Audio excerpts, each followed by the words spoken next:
कहानी की शुरुआत में क्लारा नाम की एक महिला दिखाई देती है जो बेहोश होती है। जब वह होश में आती है तो खुद को एक अजीब स्थान पर पाती है। उसके सामने की दीवार पर कुछ लिखा हुआ होता है। जब वह उसे पढ़ती है तो समझ जाती है कि वह एक कातिल का संदेश है। उसमें लिखा होता है कि उसके पति और उसमें से कोई एक जीवित रहेगा। तभी वह अपने पीछे कातिल की आवाज सुनती है और फिर वह वहां से चला जाता है। इसके बाद जूल्स नाम का एक व्यक्ति दिखाया जाता है जो एक कॉल सेंटर में काम करता है। ये कॉल सेंटर महिलाओं की सुरक्षा के लिए है, जहां महिलाएं सहायता के लिए कॉल करती हैं। जूल्स अपने घर से काम कर रहा होता है, तभी उसे एक महिला का कॉल आता है जो बताती है कि कुछ लोग उसका पीछा कर रहे हैं। जूल्स उसे सलाह देता है कि वह एक स्ट्रीट लाइट के नीचे खड़ी हो जाए और पास खड़ी किसी गाड़ी को छू ले। जब वह ऐसा करती है तो गाड़ी का सायरन बज उठता है, जिससे डरकर वे लोग वहां से भाग जाते हैं और फिर वह महिला जूल्स का धन्यवाद करती है। इसके बाद जूल्स को एक और महिला का कॉल आता है जो बेहद परेशान और रो रही होती है। कॉल कटने के बाद जूल्स टीवी ऑन करता है जहां वह एक किलर कैलेंडर के बारे में खबरें देखता है। ये कातिल एक एक करके कई लोगों की जान ले रहा है। जूल्स टीवी बंद कर देता है और वह अपने पिता की कॉल को अनदेखा कर देता है। फिर वह अपनी बेटी के कमरे में जाकर उसे देखता है जो सो रही होती है। तभी जूल्स को क्लारा का कॉल आता है। क्लारा बहुत डरी हुई होती है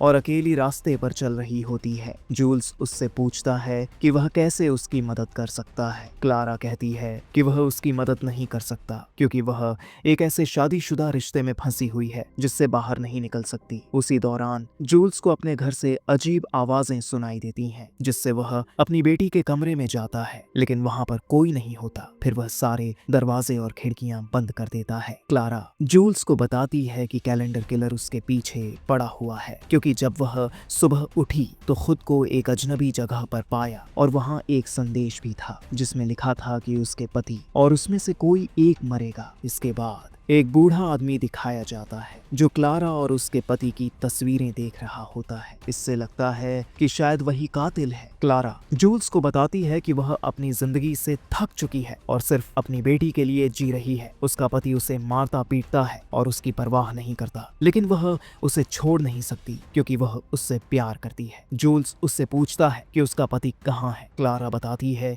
कि वह उससे पीछा छुड़ाकर भाग आई है। फिर क्लारा बताती है कि उस रात उसका पति मार्टिन उसे एनिवर्सरी मनाने के लिए होटल में ले गया था। वहां पर उन्होंने डिनर किया और वहां पर उसकी वकील दोस्त से भी मुलाकात हुई। क्लारा खुश थी, लेकिन उसके पति मार्टिन को छोटी छोटी बातों पर गुस्सा आ जाता था। उस रात मार्टिन उसे लिफ्ट से एक गुप्त फ्लोर पर ले गया जहां सिर्फ वीआईपी लोग आते थे। वहां कई लोग इंटीमेट हो रहे थे। वहां पर मार्टिन ने क्लारा को ड्रिंक ऑफर की जिसे पीने के बाद वह पैरालाइज हो गई। फिर मार्टिन ने उसे एक टेबल पर बांध दिया और अपने दोस्तों के सामने पेश कर दिया। उसके दोस्त क्लारा को छूने लगते हैं। ये सब मार्टिन ने पैसों के लिए किया है, लेकिन उसने क्लारा की कोई परवाह नहीं की। होश में आने के बाद क्लारा वहां से भाग निकली। जूल्स जब क्लारा की बात सुनता है तो वह बहुत हैरान हो जाता है और उससे कहता है कि वह कोई गलत कदम न उठाए। लेकिन क्लारा फार्म हाउस के गैराज में जाकर एक पाइप का एक सिरा कार की साइलेंसर में लगाती है और दूसरा सिरा कार के अंदर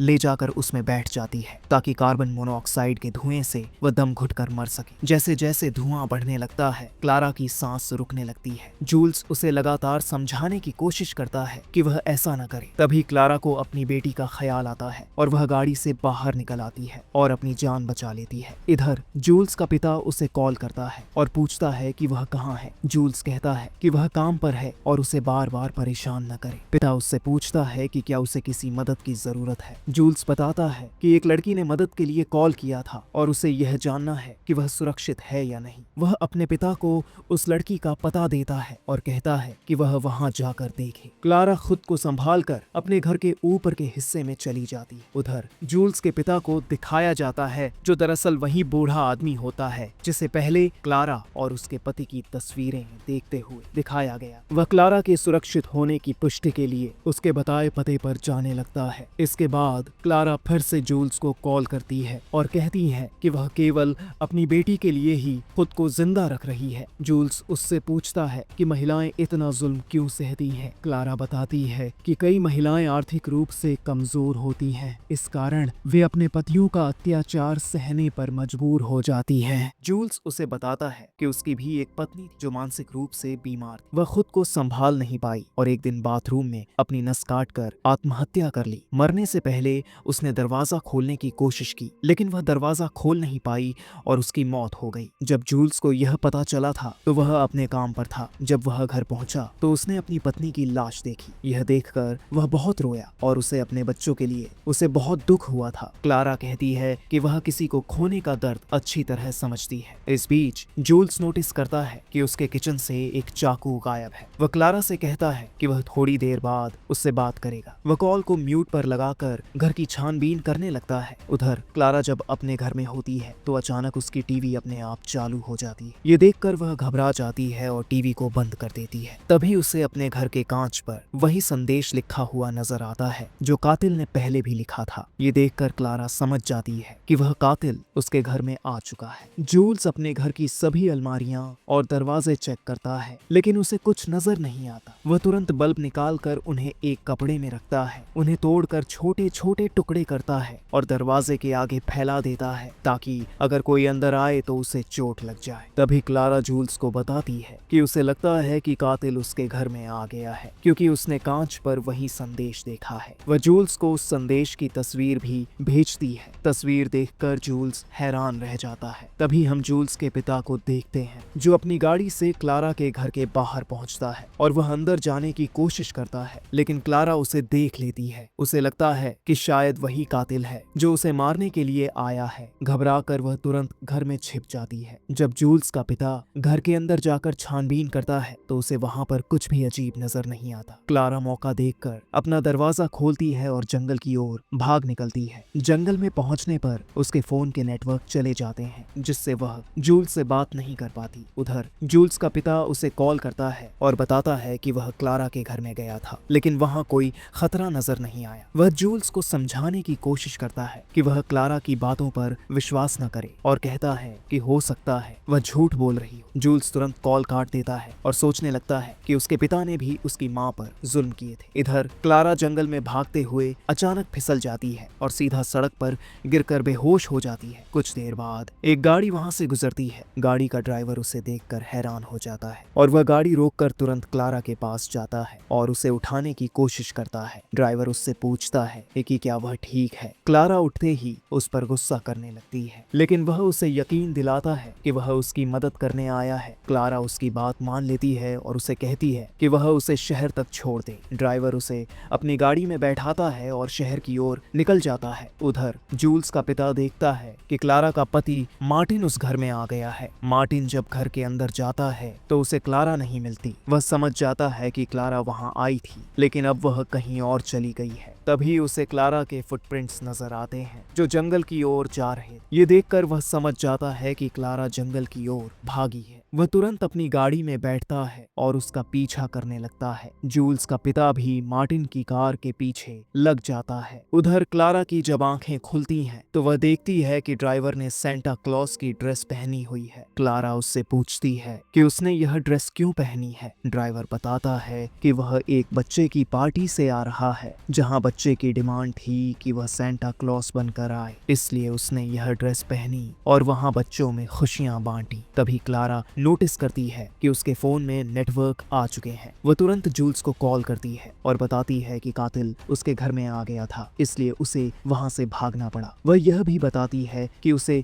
अभी एक अच्छा व्यक्ति मिला है जो उसे अपनी कार में शहर तक छोड़ने जा रहा है। जूल्स उसे समझाने की कोशिश करता है कि इस समय किसी भी अजनबी आदमी पर भरोसा करना सही नहीं है, लेकिन क्लारा कहती है कि यह व्यक्ति उसे ठीक लग रहा है। फिर जूल्स अपनी बेटी के कमरे में जाकर देखता है तो उसे उसे बुखार होता है, जिससे वह उसे टेबलेट देकर सुला देता है। तभी वह फिर से अपने घर में उसी अजीब आवाज को सुनता है, जिससे वह देखने के लिए जाता है कि आखिर आवाज कौन निकाल रहा है, लेकिन वह इसे इग्नोर कर देता है क्योंकि उसे क्लारा की मदद करनी है। तभी क्लारा बताती है कि उसके पति को लगता है किलर उसका वहम है, क्योंकि वह अपनी मानसिक स्थिति को ठीक रखने के लिए दवाइयां लेती है। लेकिन क्लारा कहती है कि कैलेंडर किलर असली है और उसने उसे देखा है, उसकी जान सच में खतरे में है। कॉल खत्म होने के बाद क्लारा उस ड्राइवर से सिगरेट मांगती है। ड्राइवर उससे कहता है कि पीछे रखे बैग में सिगरेट है। जब क्लारा बैग चेक करती है तो उसे एक इलेक्ट्रिक शॉक डिवाइस भी मिलता है। ये देखकर उसे शक होता है, लेकिन ड्राइवर कहता है कि यह उसने सिर्फ अपनी सुरक्षा के लिए रखा है। तभी क्लारा का पति मार्टिन अपनी गाड़ी लेकर पीछे आ जाता है। वह ड्राइवर की गाड़ी को रोकता है और उसे बाहर खींचकर बुरी तरह पीटने लगता है। ये देखकर क्लारा उसे रोकने की कोशिश करती है और कहती है कि ड्राइवर सिर्फ उसकी मदद कर रहा था। वह ड्राइवर को उठाती है, उसकी मदद करती है और उसे ड्राइविंग सीट पर बिठाकर वहां से जाने को कहती है। तभी ड्राइवर क्लारा को इलेक्ट्रिक शॉक डिवाइस दे देता है, क्योंकि वह समझ जाता है कि उसका पति बहुत खतरनाक इंसान है। इसके बाद मार्टिन जबरदस्ती क्लारा को अपनी गाड़ी में बिठा लेता है और उसे घर ले जाने लगता है। रास्ते में वह क्लारा से पूछता है कि वह पार्टी से इतनी जल्दी क्यों चली गई। क्लारा बताती है कि उसने उसके साथ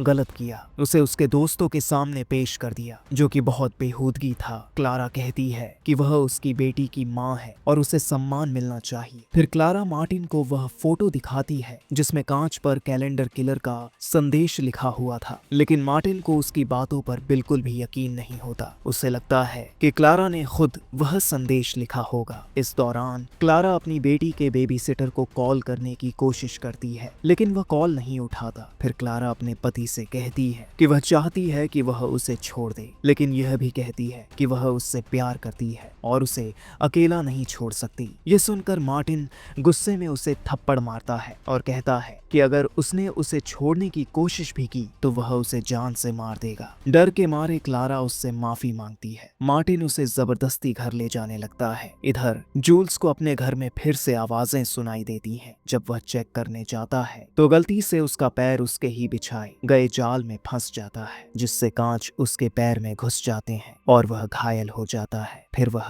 अपनी बेटी के कमरे में जाता है, लेकिन वहां कोई नहीं होता। हालांकि उसे वहां पर वही चाकू मिलता है जो पहले गायब हो गया था। इससे वह समझ जाता है कि घर में कोई और मौजूद है। जब वह दूसरे कमरे में जाता है तो एक व्यक्ति अचानक उस पर हमला कर देता है और चाकू से उसकी जांघ पर वार करता है। जूल्स घायल होकर खून को बहता हुआ देखता है, लेकिन वह उस व्यक्ति का पीछा करता है। वह व्यक्ति बालकनी में भागता है। जूल्स उसे देखता है जो बालकनी से कूदने की तैयारी कर रहा होता है। जूल्स उसे रोकने की कोशिश करता है और उसकी मदद के लिए हाथ बढ़ाता है, लेकिन वह व्यक्ति उसकी बात नहीं सुनता और नीचे कूदकर अपनी जान दे देता है। यहाँ पर कहानी में एक बड़ा खुलासा होता है। दरअसल यह घर जूल्स का नहीं बल्कि क्लारा और मार्टिन का घर था, जिसे हम अब तक जूल्स की बेटी समझ रहे थे। वह दरअसल क्लारा की बेटी थी और असली कातिल जूल्स ही था, जो पहले से ही क्लारा के घर में मौजूद था। इधर क्लारा और मार्टिन जब अपनी बिल्डिंग की पार्किंग में पहुंचते हैं तो क्लारा अचानक मार्टिन पर इलेक्ट्रिक शॉक डिवाइस से